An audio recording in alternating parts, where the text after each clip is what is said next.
নমস্কার বন্ধুরা, ভালো আছেন?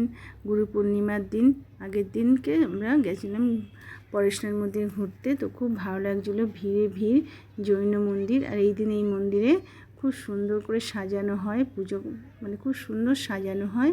আর পজিশনটাও বেরায়, কিন্তু আমরা একটু দেরিতে গেছিলাম বলে সেই পজিশনগুলো দেখতে পাইনি।